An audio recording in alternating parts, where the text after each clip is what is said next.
Hey, welcome to another sorting video. In today's video, we're going to be talking a little bit about disk sorting. There's some pretty cool things in this disk sorter that I want to talk about, so let's just show you. Now I think before I show you this running, I'm going to explain how it works first. So we'll start with the very basic. So I've just enabled a canopy rule that lets me see signal strength and dust. So if I was to take these discs out, if you didn't know, when a music disc is played in a jukebox, it will produce a signal strength, and as we can see here it's 1. Now this one's 2, this one's 3, and so on. However, there is currently more music discs than there are possible signal strengths. This results in a case where this disc outputs 12, but also this disc outputs 12. So that's why we have some grouping up here. I'm going to talk a little bit about how this works now, because it looks a little bit confusing, but I'll explain it. So it works on how comparators compare signal strengths going into them. Note this is different from subtraction mode, which would obviously subtract the signals. So if I was to put this one on, obviously we get an output. If I put this one on, we get an output, because these work on if it's equal or higher. So if I was to turn this one off and turn this one on, you'll see, because the input is higher than the side signal, it's still on.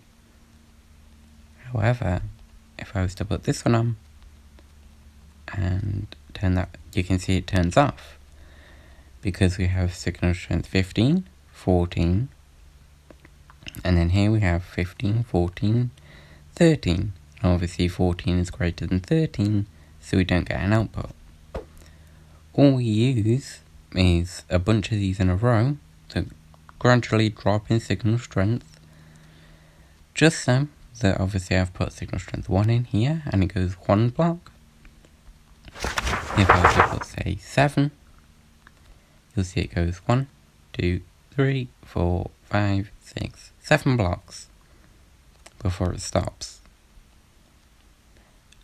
This obviously would do the same as if it was dust, but we need a comparator line because we use dropper bolts. And all we do is to unlock the hoppers below. We have, so for this comparator to turn on, it'd be signal strength 15. So obviously that would push the item forwards in the dropper bolt. However, if a signal strength 14 disc was to enter into this dropper, then this comparator would turn on and unlock the hopper below. So I'm going to show you this working. Oh, that was misplaced. So you can see all the signal strengths going to where they need to go. Obviously all the torches unlocking. There was our last one.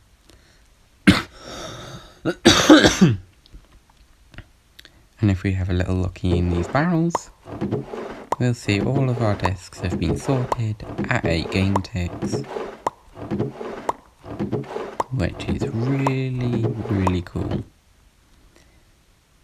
We have to use a hopper cart here with the torch, because when a disc is playing, the jukebox turns into a redstone block. So if you were to put a hopper underneath, it would get locked. And if you were to just put a flat rail under it, it would also get locked.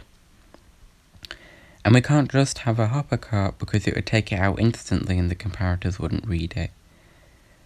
So the torch turns off for 1 redstone tick, which means the comparator can read it, and we get our output into the dropper bolt.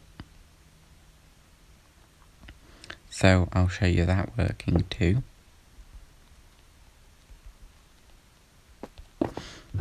You can see the torch turning off so that the signals can be read. obviously sorting everything.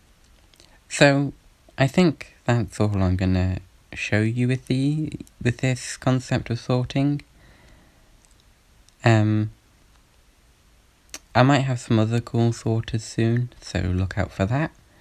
But yeah, A-game take disk sorting, it's quite cool.